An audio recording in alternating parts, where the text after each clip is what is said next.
transmitting the return can also be done the old-fashioned way, by mail. You'll not likely file many returns by mail. First of all, the IRS is strongly encouraging e-filing because it makes their job easier. In addition, most taxpayers prefer the faster turnaround of their refund when e-filing. And frankly, as a professional tax preparer, the convenience of e-filing is simply too great to ignore. But occasionally, returns must be filed by mail. Some taxpayers simply prefer it.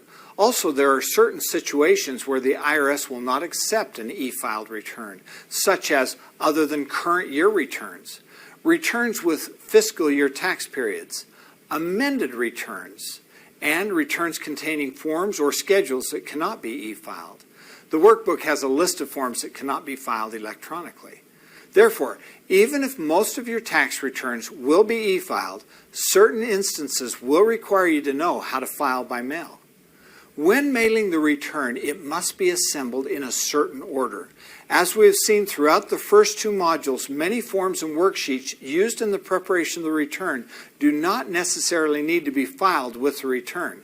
By the same token, certain informational forms mailed to the taxpayer must be attached to the return, such as the W-2 and the 1099-R. However, other informational forms need not be attached. We will not repeat all the forms that should or should not be included in the final return beyond what we have already stated elsewhere in the course. The workbook contains excellent instructions. As a paid preparer, you are required to sign the return and include your PTIN or other tax identification number.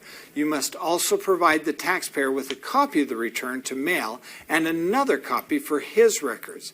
You should also retain a copy for your own records, including copies of Forms W-2, 1099-R, and other supporting documents.